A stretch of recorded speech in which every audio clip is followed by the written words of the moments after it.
Aloha.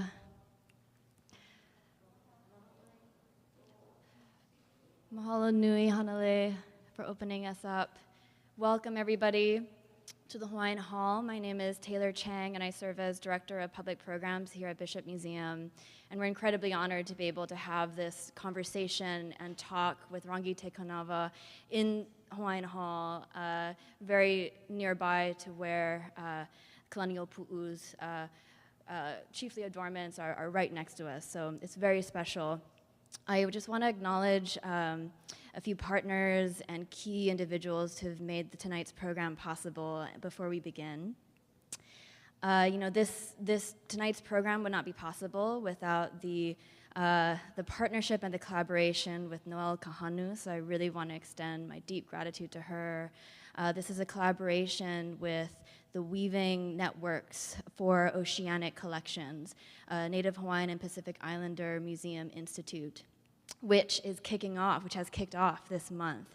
It's an inaugural institute, and I just also want to mahalo and welcome all of the cohort members that are here with us tonight. Thank you so much for being here, and for all of you for being at the Bishop Museum for this past several weeks.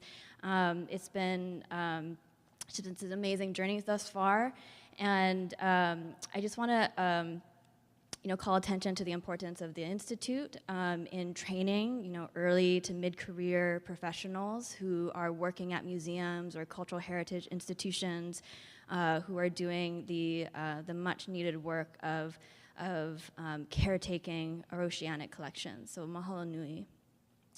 I'm going to introduce Noelle Kahanu to share a little bit more about the Institute and the program tonight and our very special guest speaker. But if you don't already know Noelle, she is just mana wahine, just inspirational community leader, yes. And she has a long history with this museum. Her work and her legacy is still very much alive and well here. She worked here for 15 years in many capacities. She has been involved in over 25 exhibitions, including over 100 Native Hawaiian artists.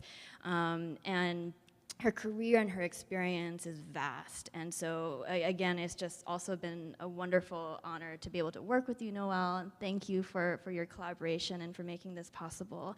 So please join me in welcoming Noelle Kahanu.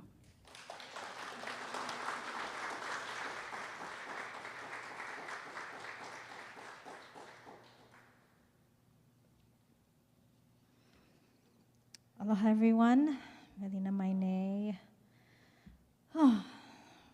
What an amazing opportunity to be here in Kahaleho Ike Ike a Pihopa, talking about the ʻahu ʻula of Kalaniʻōpuʻu in his presence. So mahalo to Bishop Museum for allowing us this rare opportunity to have a public program within this space, this very revered and sacred space. To meet Rangi Te Kanawa is to encounter she who held Kalaniʻōpuʻu in gloved embrace, who lifted, counted, and cleaned his feathers, who readied him for his return here to the bosom of Ka'iwi ʻula, Kahaleho Ike Ike at Kahaleho Ike Ike a Pihopa. Who among us can claim to have been so long in his exalted presence? The High Chief of Hawaiʻi Island who ruled in the late 18th century and who engaged with the explorer Captain Cook in 1779. We, members of the Native Hawaiian and Pacific Islander Museum Institute, those on the planning committee and those in the cohort, have had the opportunity, the pleasure of her company for the last week, benefiting from her presence, her expertise, and her knowledge.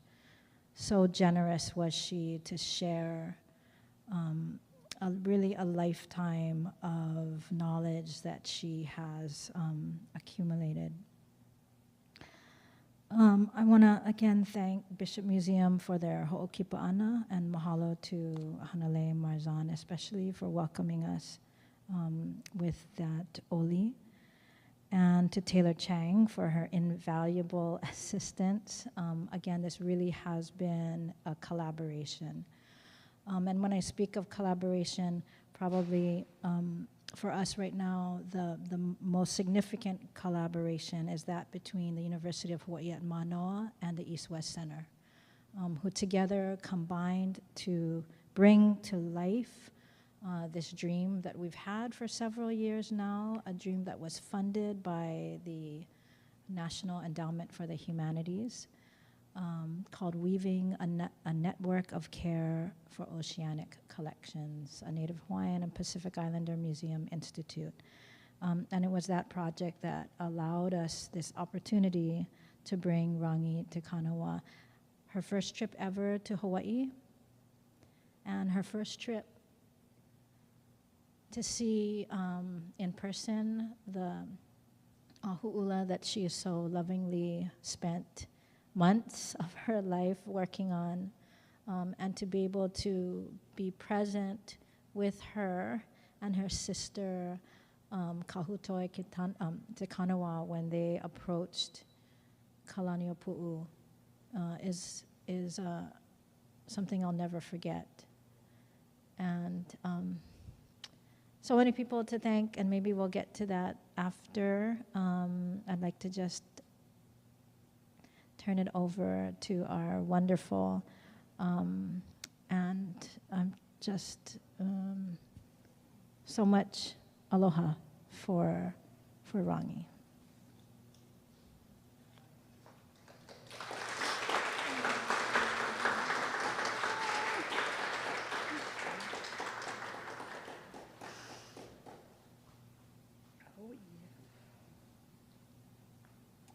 Aloha. Mahalo nui.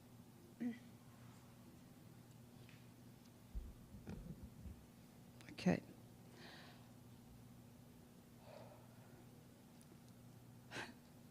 You know, sometimes no words, just a feeling. I'm so very honored to be here. So very honored. As an Indigenous Māori woman, to be here on your land with your taonga tūpuna, which I had the privilege in my life to come in direct contact with as a person, as a conservator, but also as a weaver. A lot of moments that are very close and that I probably cannot express, but I just have to feel. So I assure you, there's many emotions in this stuttered voice. So I know how very special it was and how important it is for our relations and our connectivity between taonga and tangata whenua, the people, and how we have suffered disconnection through a discourse of colonisation. And to contribute to the reconnection is truly an honour. So ngā mihi nui kia koutou. Thank you all for gathering. It's, again, my honour. So this presentation is about a description of the ʻahu, not so much the mahiole, because I worked only with the ʻahu, ʻula, sorry. A brief history of its origin, the structure, composition, and condition, and assessment and examination, display history, treatment history, conservation treatment, and permanent display mount, and of course the departure or the dispatch. So appointed to this mammoth task, although very, well, it seemed a mammoth task because it was all about the release The ʻahu and the mahiole had been with the Dominion Museum since 1912. Before that, it had been into a number of hands in the United Kingdom.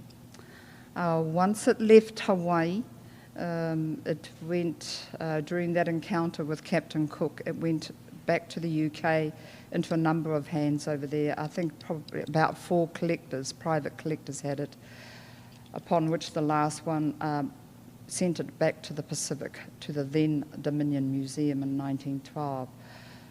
So it has quite a long history there, and Dr. Sean Mellon, a senior Pacific curator, has a paper that is a good reference, and it's called The ʻahu, ʻula and mahiole of Kalaniʻōpuʻu, A Journey of Chiefly Adornments. The history is well covered in this paper, and it speaks of this journey of the ʻahu ʻula back to Hawaii, of which we have all contributed. So curators, Sean Mellon and the lovely Marcus Marzine, Bishop Museum, Grace Hutton, collection manager, myself, Rachel Collins and Anne Peronto were appointed conservator textiles, and Paul Brewer, objects support, exhibition preparator. We also consulted immediately when we knew that this was going to happen with the Hawaiian Cultural Centre, of which Emalani Casey was a part of. And this was good for conservation and all those Te Papa staff to actually have the cultural input into the whole project. For instance, when we deinstalled the ʻahu ʻula, they came in, Emalani came in, and prayers were said, songs were sung, and you immediately connected to the mana of the ʻahu ʻula. So that was very important, and all throughout the treatment we were engaging with them. They would often be a part and contribute what they could. So it was a huge collaborative project. A lot of staff members, including Arapata Hokiwai, our Māori kaihautu or director, who was it, Te Ware Kākek, who was the Māori advisor then at the time, and the Pacific people here, the Pacific Airways people, and all of that negotiations that happened. So a huge amount of work in the forefront to make this all happen. So to be a part of this team was just, again, a memorable part in my whole career, and I can say that truly for my other colleagues, Rachel and Anne. We were, we knew what the task was. We hadn't had that intimacy or that direct contact with the ʻahu ʻula because it had been on display for some time before we could get to it. So we're very excited about what was going to be our opportunity to look closely into this magnificent piece of work. So Janet Davidson, a curator who was at Te Papa, or then it was then the National Museum of New Zealand, describes the cloak as a full-sized feathered cloak with a semicircular hemline, straight sides, and a long, wide or straight neckline. It is made from several separate pieces of netting, skillfully joined together. The netting is made with threads of alona fibres, to which small feather bundles are attached with a separate thread. The red and yellow feathers are from the iwi and owl birds, and the pattern consists of several bold, abstract or geometric shapes in red feathers surrounded with contrasting yellow feathers. So it was made in the 18th century, and on January the 26th, 1779, was placed on the shoulders of Captain James Cook by Hawaiian chief Kalaniʻōpuʻu. A twist of fate had it that Cook returned into the bay, I think it was 3 times after he was presented with the cloak, and for this decision his life was taken under the direction of Kalaniʻōpuʻu. The ʻahu remained in British hands and went back to United Kingdom, and as I said before, went through a number of private collectors before it actually came to New Zealand in 1992 to the then Colonial Dominion Museum.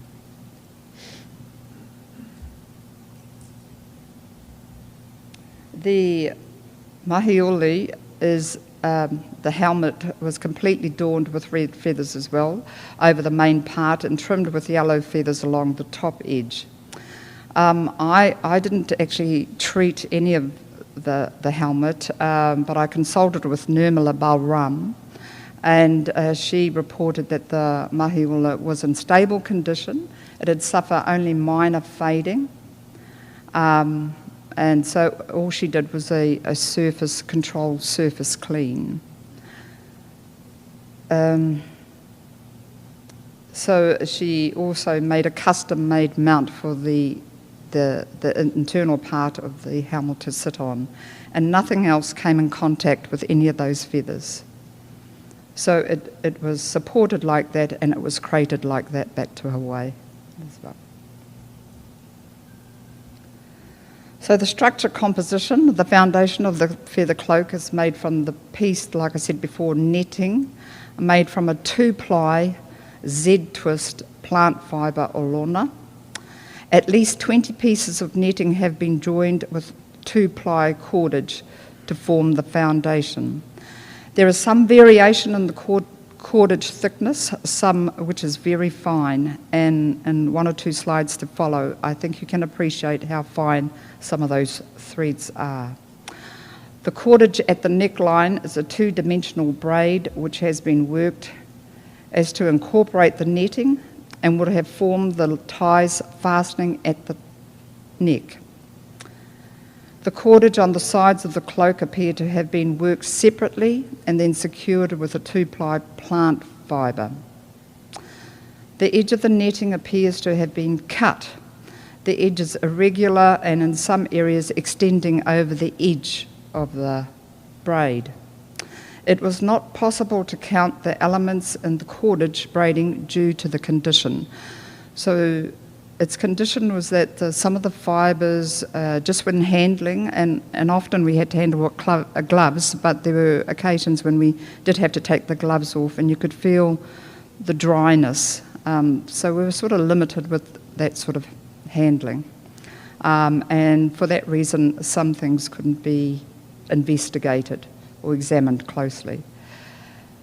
There appear to be 2 feather bundles or toggles secured to the cordage on the opposite sides of the cloak. They are both positioned at about 510 millimetres from the top edge, suggesting these would meet when worn. Feather bundles appear to have been tied at regular intervals to the braids on both sides of the cloaks. The overall shaping, the convex shape along the hemline measures approximately 3.3 metres, and down the straight edges of the sides just under 1 metre, and across the top just over 1 metre.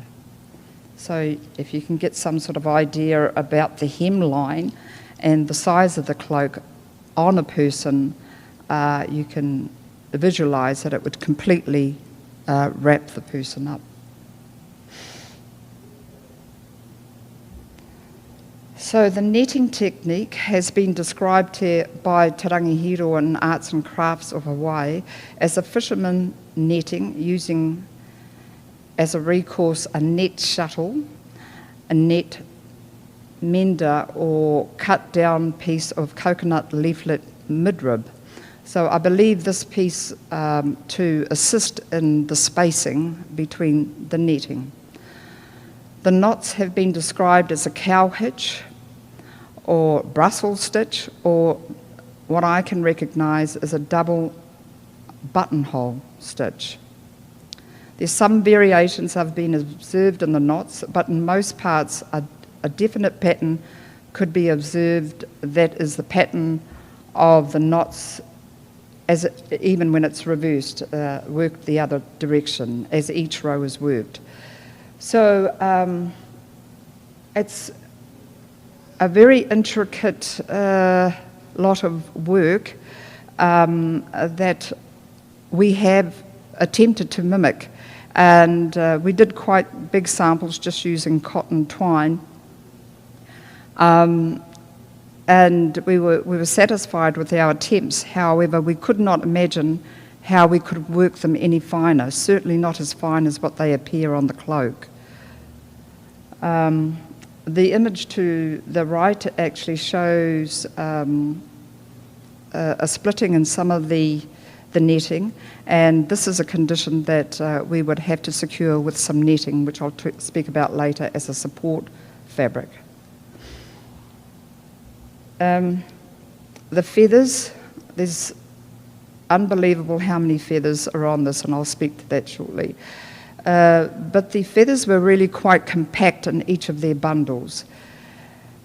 They appear to be bound, and they are tied to the netting with a continuous length of a 2-ply alona thread, which is secured around the bound feather bundle with a half stitch before continuing on to secure the next feather bundle.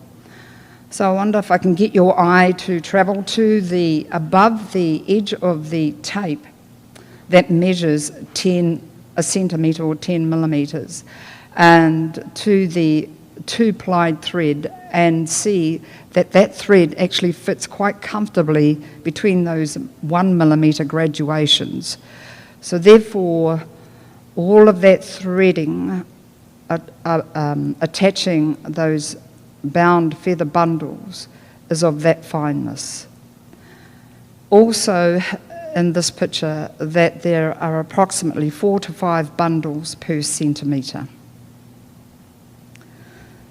Now, Grace Hutton was charged with the task of giving information to CITES, the people that would actually clear the ʻahu to come back to Hawaii. And one of the requirements by CITES was to give an estimation of how many feathers would be on the cloak. So by chance, she has a daughter based in London that is a quantity surveyor, and so we set about counting feathers in each of these bundles. So in this image, if you can see it, there are some bundles that have a lot less feathers than others. In the bundles at the top right, there are only 1 or 2 feathers.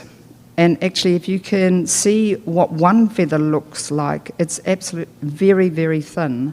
And then across on the other side, there are bundles that are well packed.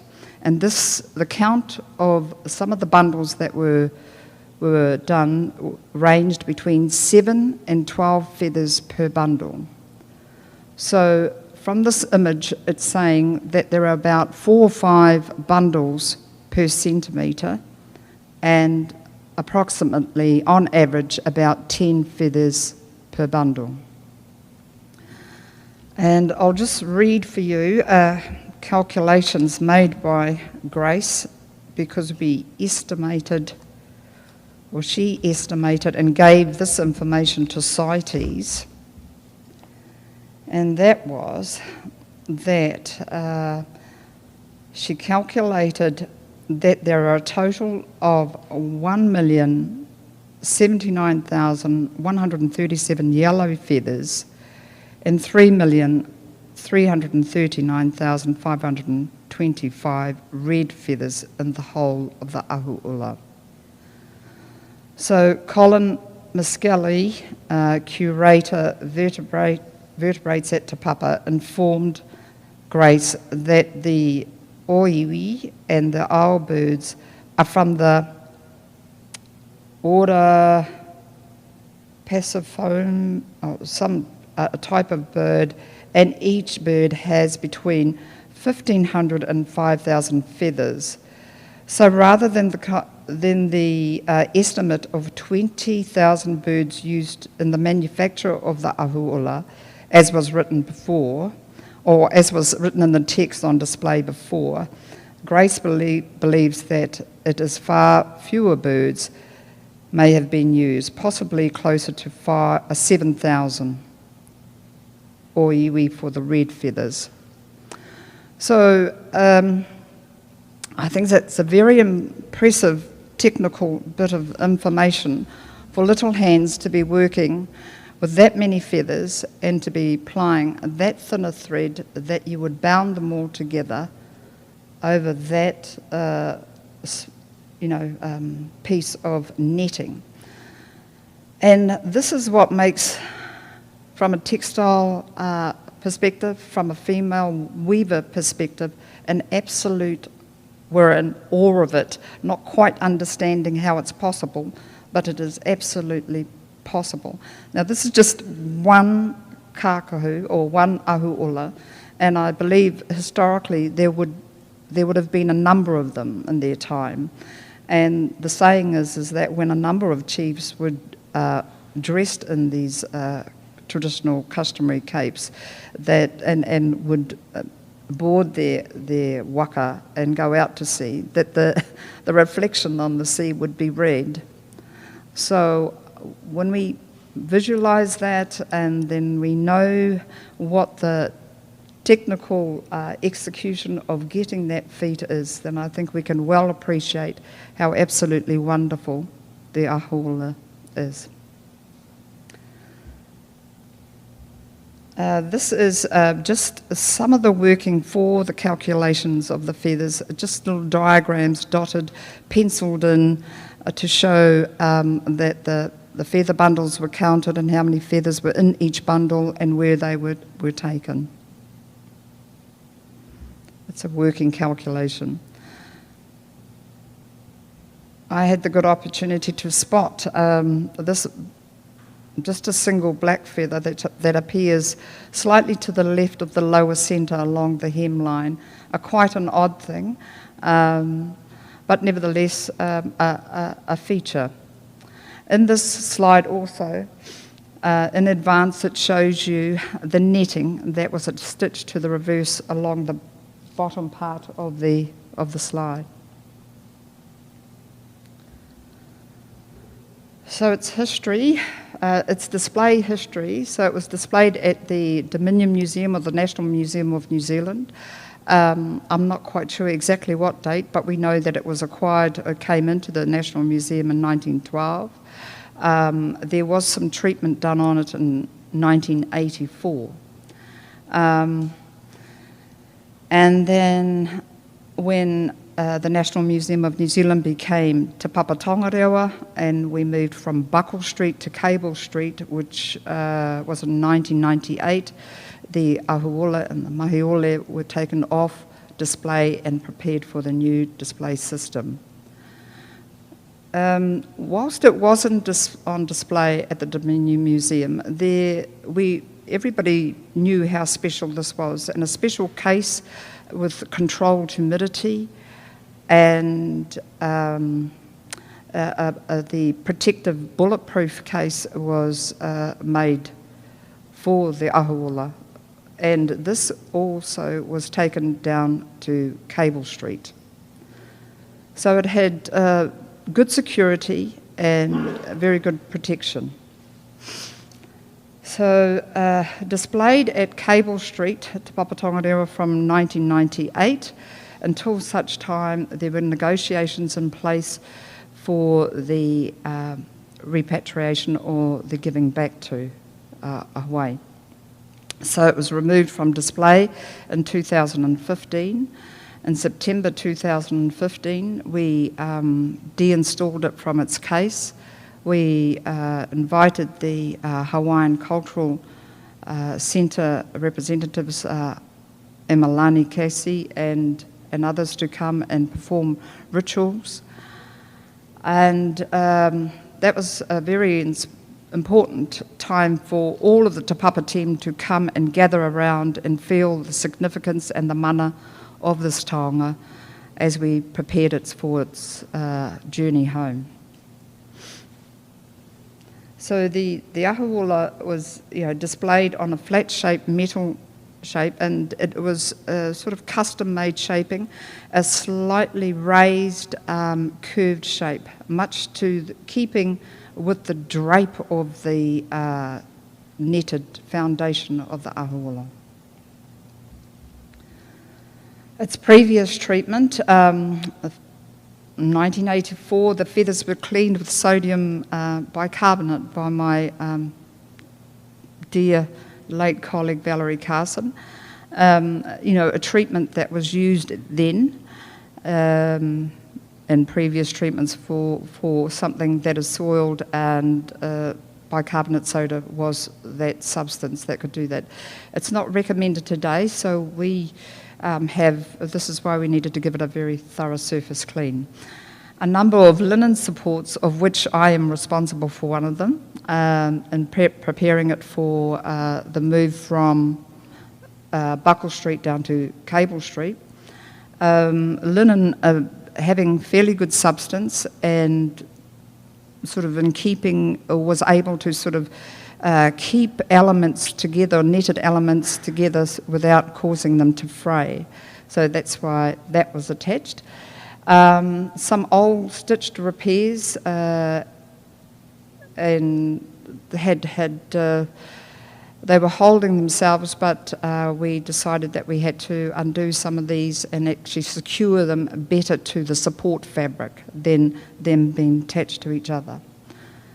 So the overall condition was that it was fair. It was a fair condition. That's because of the age of the fibre. You can imagine if something is 200 years old, it will feel quite brittle and friable. There was some fracturing of the fibres, and that was observed on the old display mount. And some areas of loss and some tears to the net at the upper right and left of the neckline. A number of tears to the net foundation, areas of damage located below the shoulder line, with holes and breaks to the net support running both vertically and horizontally.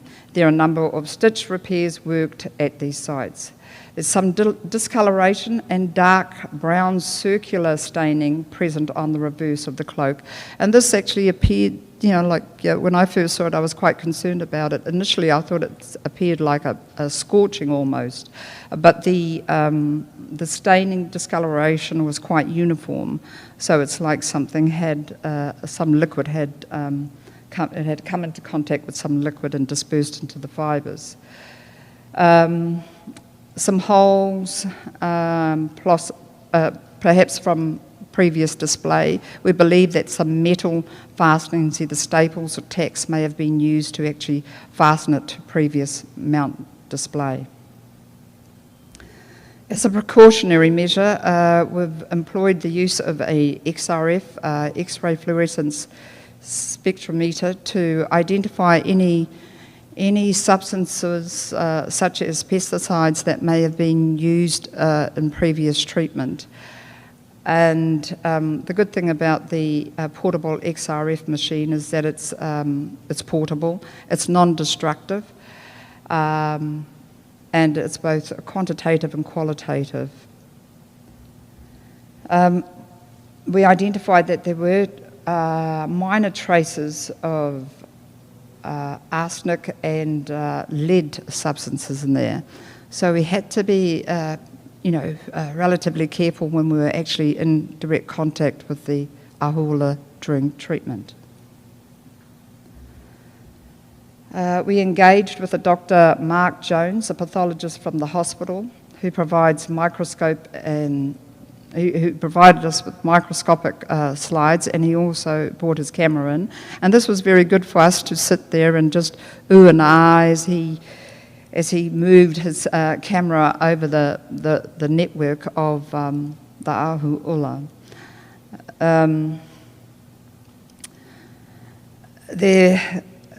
many conversations had around him, and still really just trying to work out how it was all done. And, you know, to be honest, whilst we can have an idea of how some things are constructed and we can look at them closely, to actually amass all of that is something I'd have to spend a lifetime trying to work out how to do. So for the treatment, we've identified that the old repairs have to be removed, and that we needed to give it a clean to remove any residual matter, including the bicarbonate soda and any surface soiling. So it was quite a controlled lot of surface cleaning, using low suction through a netting, a screening, particularly over where the feathers were at. And then to replace the old linen repairs with a lightweight cotton organza, which was dyed, and then a netting that allowed you still to see the work underneath, but actually connected or secured any areas that were split or where the network was broken. And then once the ʻahu would be supported, it would then be placed onto a black linen fabric, and then that would then sit back onto the original metal mount support. So the cotton organza, it has a certain amount of transparency, and it's a good, what I call substantial, got good volume or substance in it. And it provided the support where those areas of loss were at the top corner. And I was tasked with dyeing the cotton organza. And from a practical point of view, because the ʻahu ʻula, was in the conservation lab at Cable Street, and the dye, our textile conservation lab, was in another street, I would, I think it was a total of 5 trips up and down the street to try and match this coloured dyed cotton organza to that little area. There were many times where I thought I had it and I hadn't, and then I was blessed one day and we all agreed that it was a good match, the cotton organza. And my colleague Rachel Collins would dye up the netting. So the netting, the bobbin netting, is a soft, non-abrasive, and it was very wide width, most nettings are, but it was made on historic looms in Nottingham, England. So we did actually seek the best materials for the support of the ʻahu ʻula. We also needed a very wide linen black fabric for the ʻahu ʻula to be placed on, and for that we sourced that from America, because that was the only place that we could find in the world that had a wide enough black linen. So I had to remove an old support system that I placed there. So that was interesting, and you know, in the concept of conservation is that all treatments should be made reversible, and I was so glad that I had made this one reversible, because I was here so many years later to undo it. But I was pleased with the choice of replacing it with the dyed cotton organza. And then the netting, placing the netting, stitching the netting onto all of the overall back of the ʻahu ʻula was going to be a task. So this is just a graph to show you the number of lines. They're about 10 centimetres apart that were stitched from side to side, attaching the netting.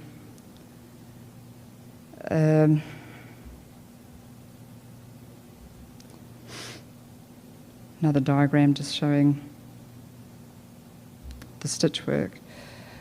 But the real skills came into play when Anne and I would work together. She would have to position herself under the ʻahu.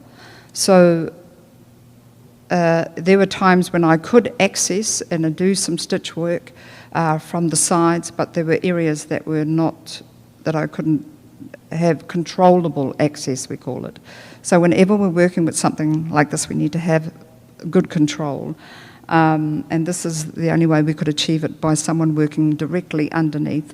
So it was about working from the top. I would have to separate, working with the tweezers, lift the feathers that were very tightly packed, and receive the needle from Anne, and then position the needle to go down so that she could receive it at the other underneath, and positioning that needle so that it was placed between the elements.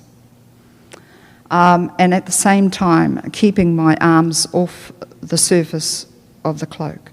So it was a fairly good workout, one might say.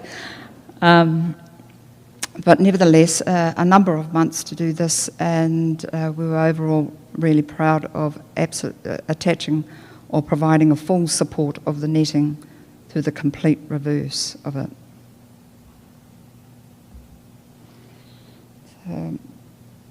So this is the reverse of it before it is then placed onto the black linen fabric. So the cloak was then turned to the front and positioned to the black linen that was under slight tension on a stretcher. And again, Anne and I would attach it with a number of sort of zigzag stitches worked from the outside inward and across the top. The original metal frame would be covered with a felt black fabric, and that would have Velcro pieces across top, down the sides, and partly down the hem. And so the idea was to attach the black linen with the ʻahu on that had Velcro strips to the covered mount and secure with Velcro strips to the underside of the mount.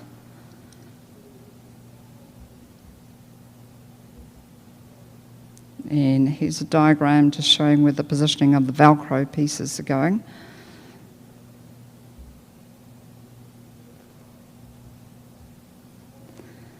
And how it was transported, the black linen cut out from the stretcher and then placed onto the mount, and the edges folded under the mount piece and the Velcro fastened in and secured into place.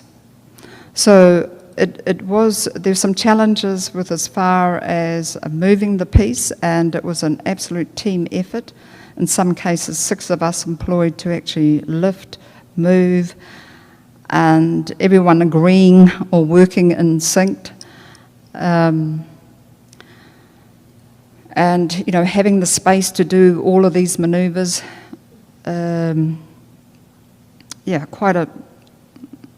it just required everybody to be on the same page and all in the same timing to move at the same time.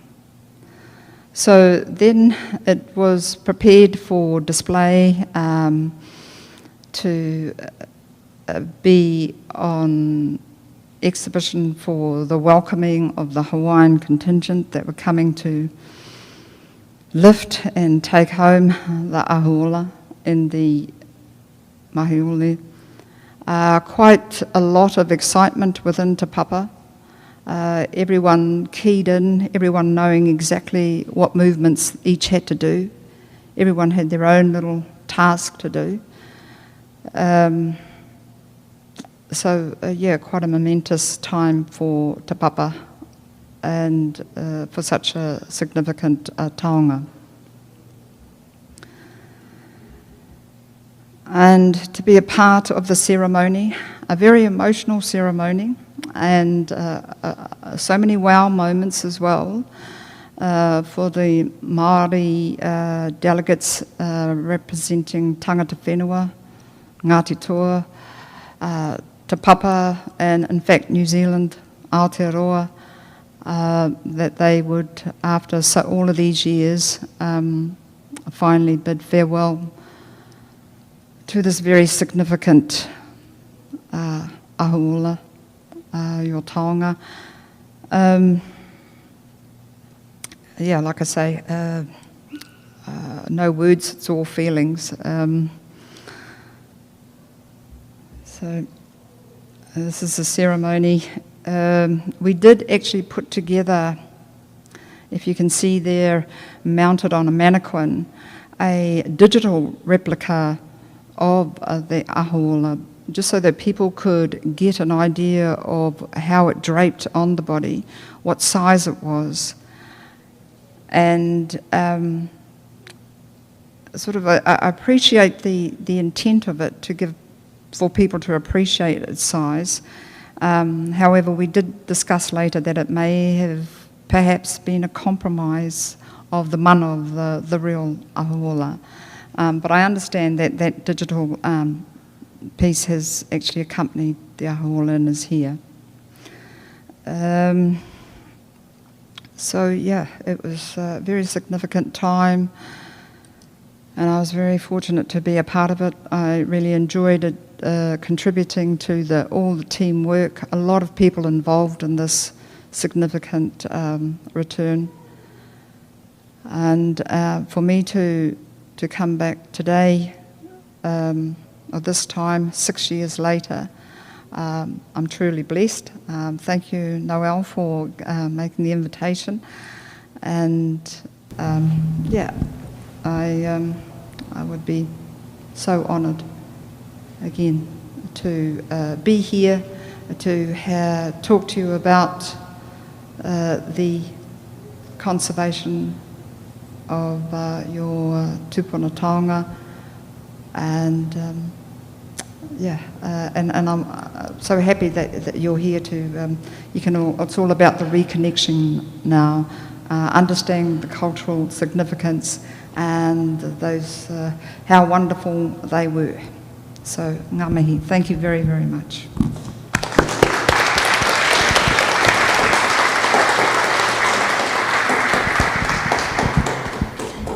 Thank you so much, and we're going to now open for a Q&A with our audience here, and be moderated by the very own Noel Kahanu. So please, if you have any questions, don't hesitate to raise your hand. So I got so excited when we started that I neglected to actually read your bio, but actually it's relevant to a question that I have. Okay, so Rangi Te Kanawa, as well as Kahutoi Te Kanawa, and all of your siblings descend from an esteemed line of Māori weavers, including your mother, Diggeris Te Kanawa, and your grandmother, Dame Rangi Marie Hatet. Your intimate knowledge of the material world of plants, mud, water, and feathers has helped to forge a more than 30-year career as the first ever Māori Textile Conservator. You have a Bachelor's of Science in Conservation from Canterbury University and a Master's of Science from the Victoria University of Wellington, and you most recently received your PhD from Victoria, where she traced how Māori dyes can reveal a Tonga's geographical origins, thus reconnecting them to their communities. So my question would be, how does this history of you being a weaver, how does your experience, your knowledge of the material, of the natural world, help you in your work as a conservator, and if it did help you specifically in terms of your work on the ʻahu ʻula? Okay, thank you. Okay, so as Noel has said, my whakapapa, my genealogy is from the House of Weaving. And so when I came in direct contact with the ʻahu ʻula, I'm looking at threads, I'm looking at a ply, I'm looking at the twist, and I'm looking at the fineness of that. I'm looking at the knots, I'm looking where one element is going above the other or under. And there were many times where it fooled us. It actually would say that it's going this way, and we couldn't find out where it was coming out. So it's an intriguing thing. And I think, anybody that weaves things together will know that's the concept of binding elements together. So from a weaver's perspective, I wondered about the dressing of the fibre as well. The lona fibre I know to be really quite strong, but it seemed to have this sort of sheen on it, as if there was a resin on it. And so from a conservation point of view, collaborating with my weaver's mind, I wondered whether, those properties actually attribute to the strength, but also contribute to the drapeability of that weave, that knitting, and how it all stays together. Because I know with fibres that are quite dry, they can actually, if they're woven too tightly together, they can actually sort of cause stress upon each other. But it appeared with the alona fibres that there was an inherent sheen in there that could possibly attribute to the stability of it by keeping it more intact. So from a weaver's point of view, I would love to work with the alona fibre. I understand that it's not as readily available as it used to be. But to talk to Marcus about how his skills of doing the netting was a good thing from us. And, technology being it, we could zoom and say, well, this is our knot, what's your knot look like? So we could have those weavers' discussions.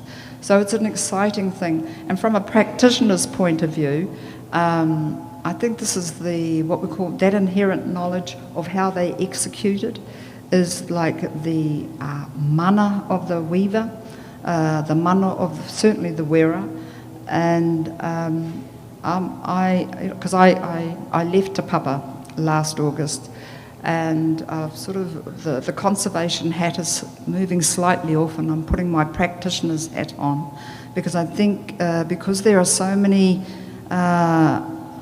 artefacts that have so much of us cultural practices imbued in them, and we're so disconnected from them, I'm sort of quite dedicated to going into the communities and looking at that material culture and working with communities and actually, seeing if we can do a ply, a two-ply, and see if we can get a twist of a 45-degree angle, because it's all relative to the makeup of the cloak and all of those things. I think this is what's, the inherent mana of construction of something like the ʻahu ʻula or even the kākahu that I have looked at. So my background as a practitioner is a fundamental thing in my being a conservator, a weaver, and I believe from here on it will continue to give to me as much as I'd like to take and give to other, all of those, that had been for some time disconnected from it. Yeah. Mahalo. Thank you so much. I did also want to note that Debbie Nakanelua is here from, at the time was Hawaiian Airlines that really helped to support, was a major partner in helping to return Kalaniʻōpuʻu's chiefly treasures. And then we also have Billy Richards, who is a board member of both Bishop Museum and the Advisory Council. Did either of you have a question? Where you, yeah.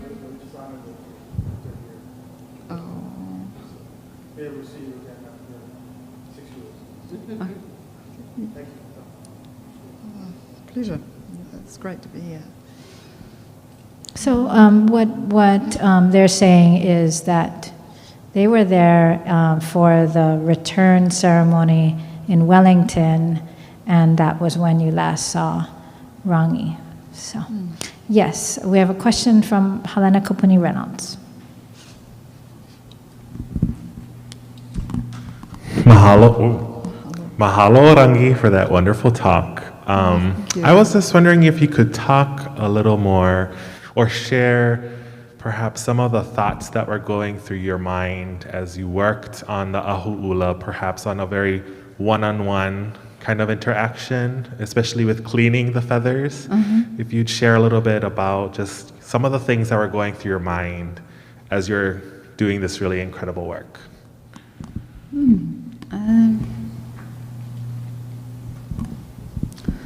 Well, you know, it's a very thought-out process, a surface cleaning. So you have to know which direction you're working, and you have to accept too that you might not always visually make a difference. But from a conservation point of view, I know I will be making some difference. The work of Mark Jones, when he came in with his microscope and camera, you could see particulate matter that appeared, probably the residue of the bicarbonate soda treatment. And I could see visual difference there, and that being removed. The conservation is sort of just quietly going about your way in a systematic system. But I try not to wander too much, but a huge appreciation of what I'm seeing, and actually almost like unbelievable. I mean, really, 4 million feathers. And I know when I've mentioned that even to my family, they're going, that's not quite true. But when I would explain that, okay, visualize this, about 4 or 5 bundles within 1 millimetre, and 3 rows of bundles. Sorry, in a 2 millimetre square, in 20 millimetres actually we did them, and there were 3 rows, each with an average of 9 feathers. So it wasn't long before they did the maths, and they still, I know they go away not quite believing it, but you know, I would have that, I would show off actually. I would say, well, you know, I was with that, and actually, when the ʻahu ʻula left, that was my Facebook page for a number of years, until I got a dog, I'm afraid. But, but the close-up of the bound feathers lifted by the tweezers, and a lot of people couldn't understand what it was. But yeah, so from a weaver's perspective, from a woman, you know, like, or what, is it a man's hand? Was it done by a man? But then you would think, how is it that you can weave or work with something that's a millimetre thread, and that you would, you know, take it from one bound feather lot to another bound feather lot, all within 1 centimetre. So things are fairly unreal, but they're absolutely true, and I think this is why it's so absolutely magnificent. I must share with you actually, my dear colleague Anne said that she was asked this question: if you went to Mars, what would you, how would you best describe the human race if you went to those people that are living on Mars? And she says, oh, I've worked on the ʻahu ʻula. I would take the ʻahu ʻula. So that's it. You know, I think that explains, yeah. So very, very special.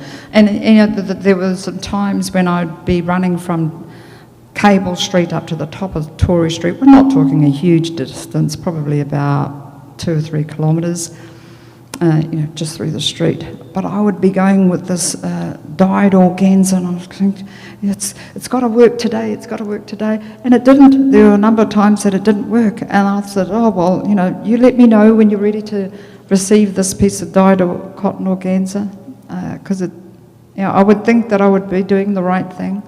But you know, there are some very special moments that happened with ʻahu. For instance, in the paper written by Sean Mallon, in the dockway when the ʻahu left, coincidentally, the painted portrait of Captain Cook would be coming into the dock.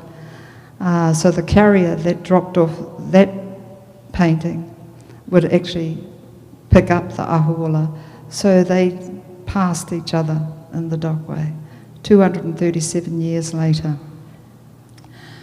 Another thing that happened when we were packing the crate, and we had to put a Tyvek cover over the crate, sort of like a frame directly over the ʻahu, so that there was no contact. A Tyvek square, a canopy, and I had whipped that up, and then we were about to put it over, and somehow it floated past Grace's lips. She had a beautiful, because I remarked on her lips that I said, "Oh, that's a lovely lipstick, Grace." It's sort of a bright pink it was, and we were all looking very pretty with all. And anyway, the Tyvek cover floated past her, and a bit of lipstick got on the Tyvek. And as we sort of tensioned the cover, Tyvek canopy over the cover, out, this is bright pink lipstick in the middle of it. So we whipped it off, and I thought, what the heck is this? Where's this come from? And then we looked at it closely, and then we could feel that it was had a sort of an oily substance to it. And then we were, Grace, was that? So I quickly whipped up a Tyvek cover patch and put that over. But they were just lovely moments, and I says, oh, well, that's our kiss goodbye, and all those things. And actually, for me, it was really quite emotional. It's actually really quite emotional, the whole thing. But when it left, I had to keep in contact with Grace all the way until I lifted off the... So, yeah. Thank you.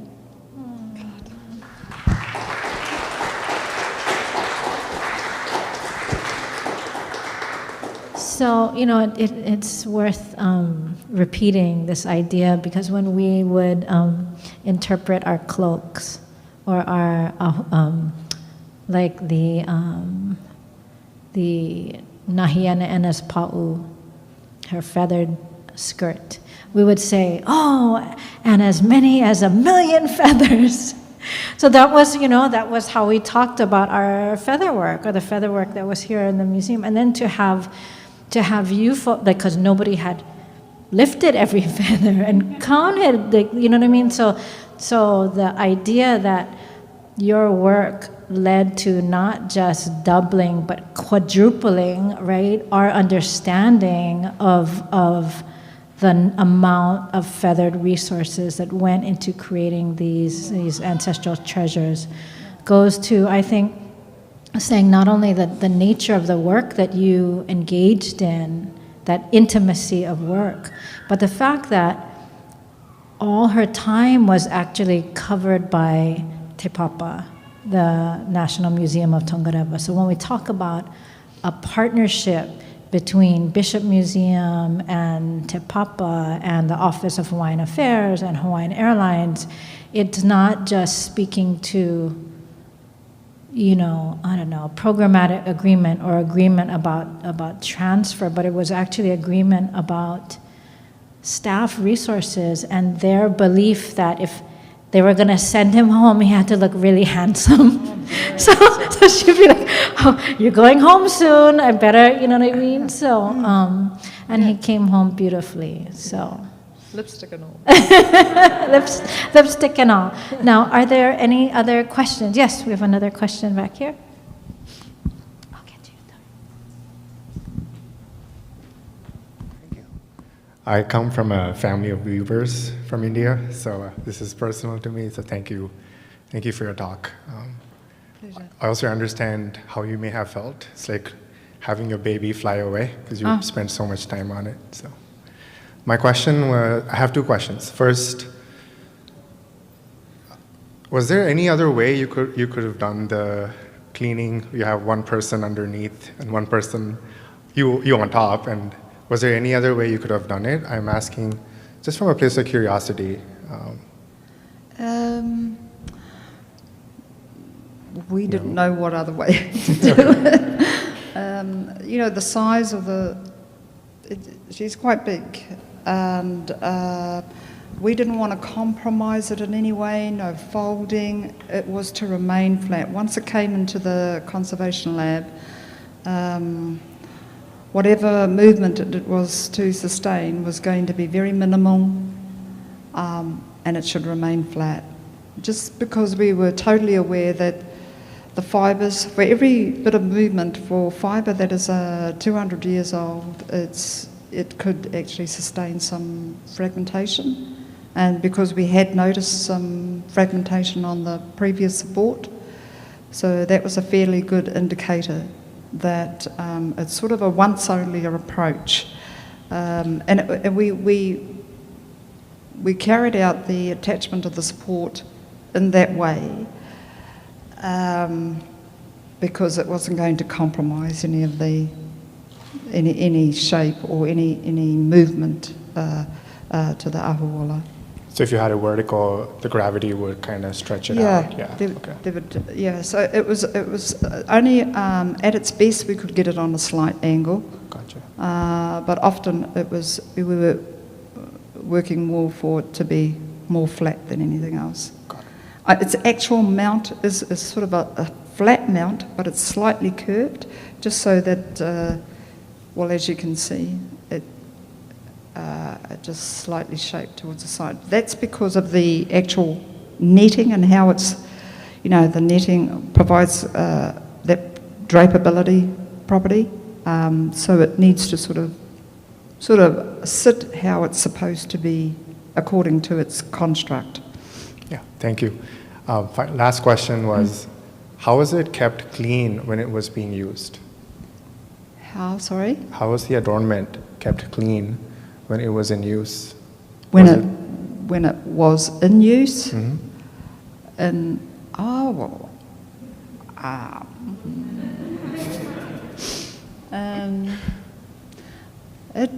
I don't know. I don't know how it was kept clean.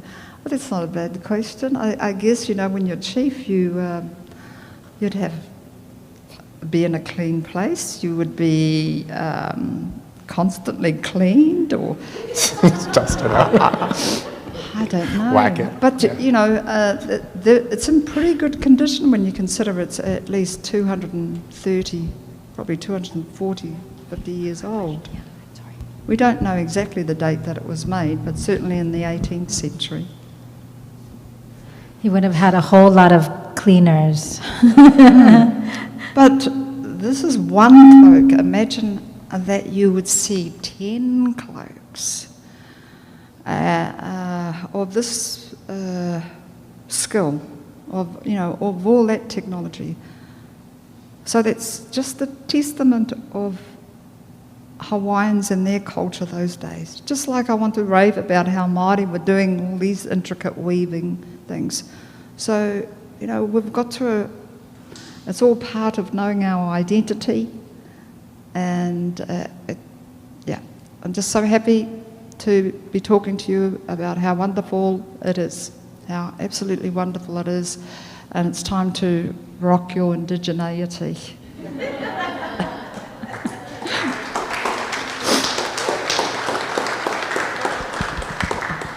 Hi, thank you for working on it on 2 separate occasions.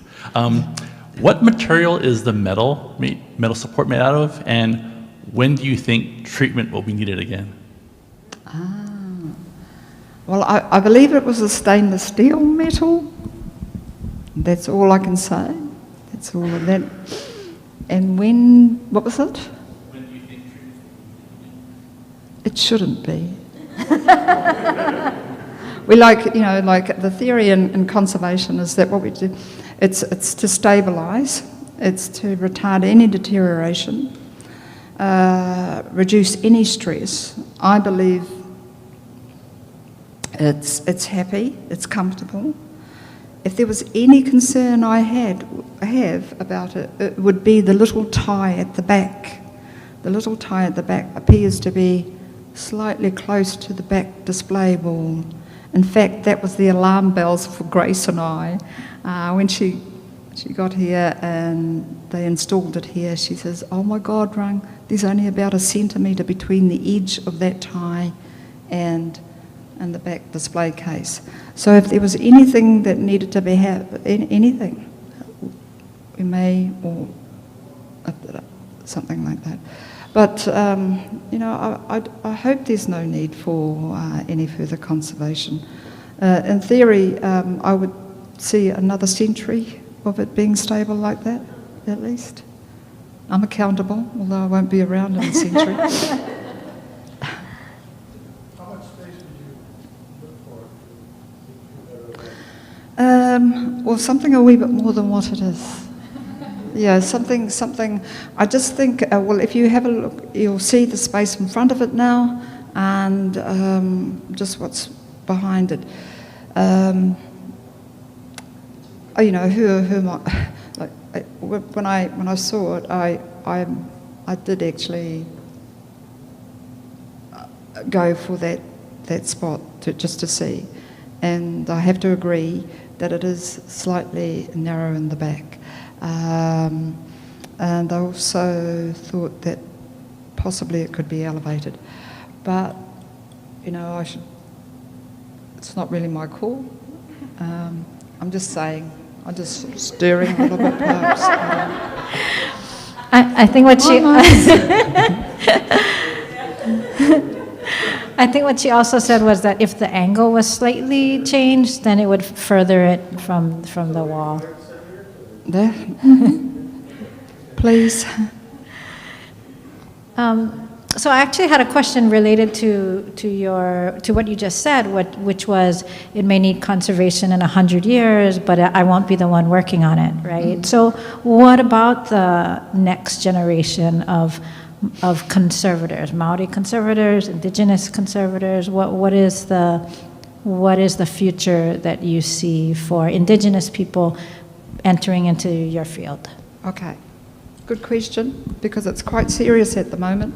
You know, you sung my accolades before, and then you also said that I was the only Māori Textile Conservator, and that is a fact of the matter.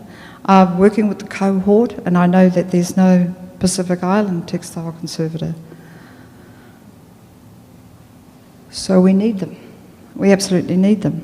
I entered conservation because I have a background in traditional Māori weaving, and I believe that there probably are a number of young weavers out there, or weavers that could actually get into this profession. The challenge seems to be that the practice of conservation is, you know, in museology, is a slightly empirical construct, where all artefacts are, for me as a textile conservator, I am responsible for the conservation of all textiles. But it could well be that we take another approach so that it is possible to get other textile conservators or practitioners coming into textile conservation by making specific training programs specific to the collections. For instance, in New Zealand, there won't ever be an occasion, in fact I know there won't be, that I will conserve a 15th century pantaloons, for instance. I'll do quilts and other textiles, but to be real about what our collections are on our homeland, and that our practitioners, and I'm sure there's a number of them out there, that can come into specific programs for the collection care of our collection items. It would be lovely to have a Pacific Island Hawaiian weaver work on the ʻahu. In fact, I would sacrifice my position for a Hawaiian to be doing that mahi. So we need them. absolutely. There's a serious call in the museum world that we should close the gap between conservators and practitioners. Practitioners can actually give information to conservators, as conservators can give the science to practitioners. Fantastic collaboration for the continuity of a material culture and the preservation of a material culture.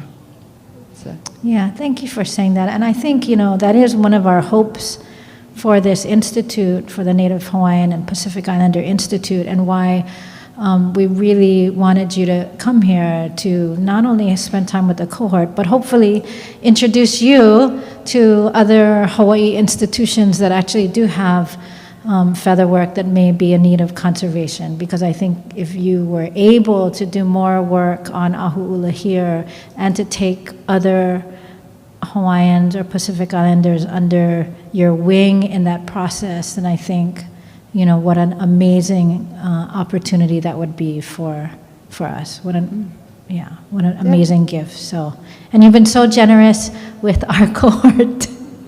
It's been lovely to spend so much time with you. It's been a pleasure. It's been good. I love it. Questions? I see all kinds of hands. I see. Okay, Stacy had his hand up earlier. I don't know how to use the microphone. Okay, so I have a question. Can you talk about, because you're Maori and this is Native Hawaiian, this is a Hawaiian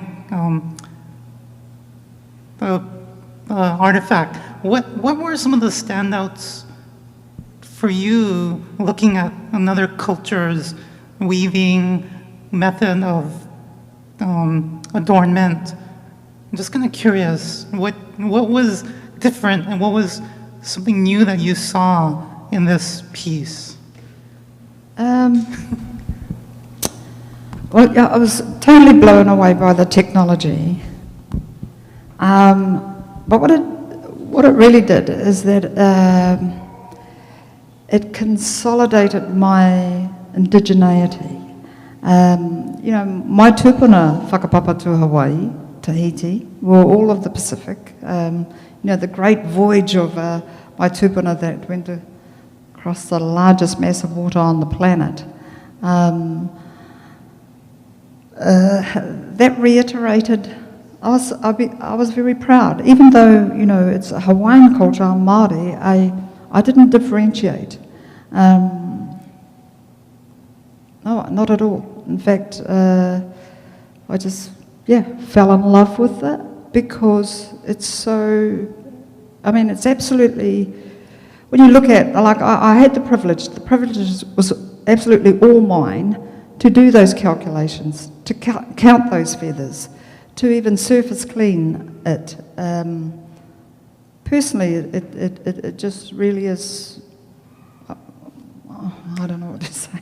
It just really is fantastic. Like I say, there's no words sometimes. You just feel, you just get all buzzy. Oh, sometimes you have a tangi, and that is because I get emotional because there's a disconnection, because I know who they are. I can see, I can measure the intellect, the execution, the dexterity and all of that, because I've been privileged to have that. But I know that those that descend or are intimately associated or descend to this have no idea. And so that's why I feel sort of really responsible and have an ethical responsibility to speak about what I've seen, to even, if I can, to replicate and to talk about material culture, different ways in which it was worked, different finishes and how it was done. So does that answer your question? Sort of? No, it was just an absolute thrill, that's all. But I didn't feel that because it was Hawaiian that it was different to me. I didn't even, I was more curious about the different techniques that you may have seen, you've never seen before, vis-a-vis your culture's weaving techniques, and you see this technique. Mm-hmm. It's kind of like, oh my God, I've never seen this kind of weaving before. Oh, right. Well, I had never seen anything like this before. Myself and my colleagues had never seen anything like this before, and we would also, discuss with others in the museum staff that we had never seen anything like this before. No one will ever really appreciate until I think you actually see it. And I hope my slides were able to give you a bit more detail about what we were looking at. But because there's slides and they're big, unless you actually see the real thing, can you really appreciate the skill, the dexterity, the execution, everything, the twist, the ply of the thread, the evenness of the thread, the fineness of the thread. When you see that, then yeah, you're very proud. I'm very proud anyway. So, So I think we have time for one last question. Maybe on this side of the room. No? Okay, then I'll go to Marina in the back.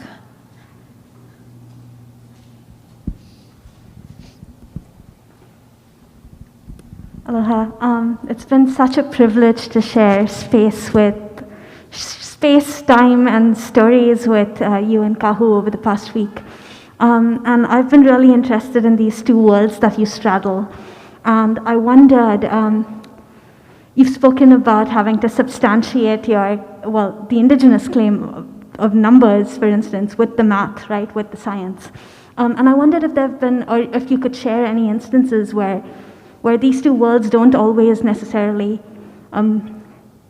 prop each other up, has there been discord? Have you ever willfully abandoned the Western training that you've had in favor of something that feels right? If there have been any instances with this wonderful treasure or any others, has your gut ever taken you away from the Western training? okay, that's a good question. Actually, just recently back home, there is some sort of, I won't call it contention, but mātauranga is what we call mātauranga is the intellectual, the knowledge, the execution of the work within the taonga, within the artefact. And in the museum world, it's directed a lot by science, material science, and actually proven methods. Proven reactions so that we can anticipate or predict rates of deterioration, etc. So science has that direct feel, it's quite set, we've got to prove it, it is what it is. But in material culture, with the culture that made this, constructed this, and their connectivity to the natural world, and in the natural world, they have made a number of observations through their time of working with nature. They have observed how fibre will turn this colour if you treat it with this tannin, how the fibre will degrade after such a time. It's not recorded, it's just all an observation. But nevertheless, I understand that science is a practice of observing a number of reactions. So the two, one is recorded and one is not, but they should really collaborate because one will feed the other for the betterment of longevity in the artefact, but for the betterment of material culture. In my PhD studies, I have been studying the dyed black fibre, and I have experimented with several different tannins and a number of different muds or paru that are rich in iron. The tannins and the iron complex upon the fibre, in this case formium fibre or muka, and they give us a colour. Those recipes I am mimicking from a customary practice. But some of those tannins in the science world are classified as either gallotannins or condensed tannins. And some of them, like the condensed tannins, appear to be more stable. That is a material or a knowledge that can support the stabilisation or conserving the dyed black fibre. And so I think the two should combine their resources, their intellect, as a means of stabilising the artefacts that we have now, but also as a means of continuing on with the material culture. When I told my dear mother that I was going off to make things last forever in the museum world, she said, oh no, nothing is supposed to last forever, that you must continue the practice. And in continuing the practice, you are still connected to the material culture. When I learned to be a conservator, the title was Conservation and Material Culture. So now with my conservation hat slightly lending off and moving into material culture, this is actually what I want to preserve, those practices, because it's all about connectivity, and I think that we should actually embrace the natural world, that we've become too disconnected from it. How important is water? How important is the water that should, quench your thirst? All of those things are absolutely relative today, in this world today. But, that's my philosophy. Thank you. Thank you so much, Rangi. And I'm really struck by this photo, right, that as you've been talking, that's behind you, and because it really speaks to this issue of being in service to the Tonga, to the treasures, to the mea vai vai of our people, of our ancestors. So it's not that we hover above them, but we are the work that we do, the work that everybody does in museums. So many of the work that our cohort members do, our presenters, everybody else that touched the cohort somehow over the course of this last month, this image really captures why we do what we do. And so you've been such an amazing mentor to our cohort, and I just want to, I'm not going to make you guys introduce yourselves, but I do want, at least you guys can stand up. Can you just stand up and be acknowledged as our cohort members?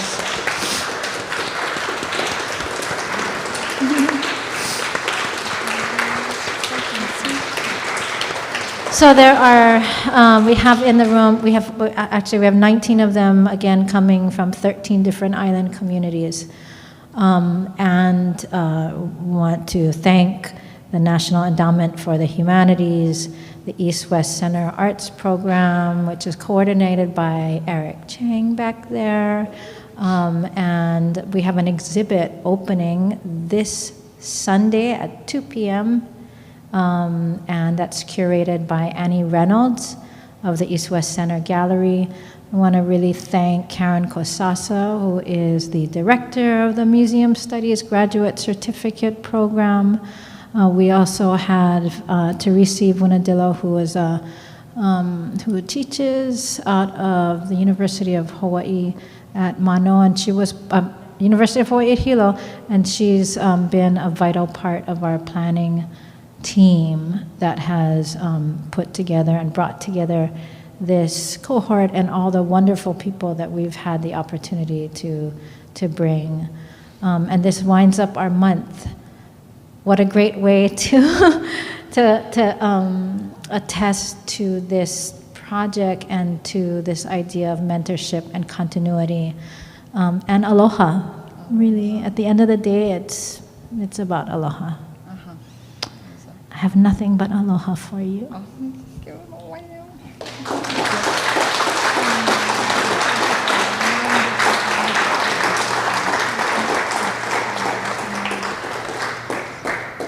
And a shout out to Helena Kapuni Reynolds and Marina George and everyone for all their help.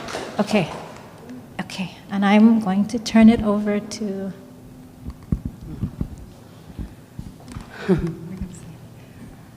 Kia ora koutou katoa. I've made a few notes. I'm the youngest sister. What we did discover over the weekend is that you actually do need a support person, whether it's a family member, a close friend, when it comes to the emotions of the heart.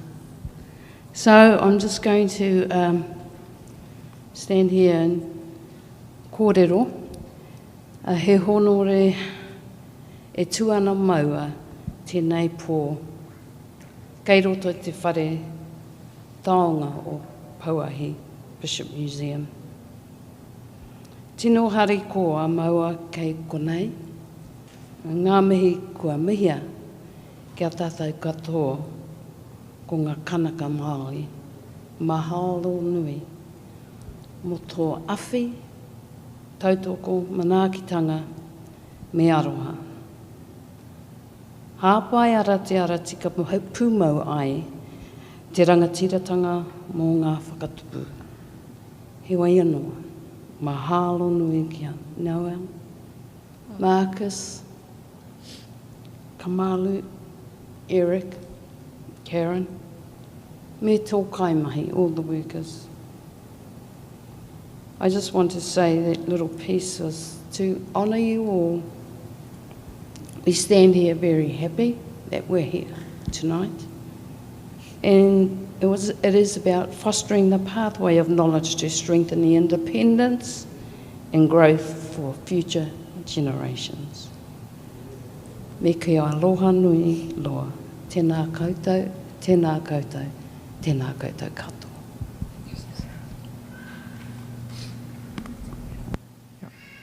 We're not going to sing, are we? No. Thank you.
For joining us tonight. This was such a gift on so many levels. It's such a gift to have the ʻahu ʻula and the mahiole here with us. It's such a gift to have you here sharing your stories and your practice and your mana with us. And it opens up so many doors for us to reconnect.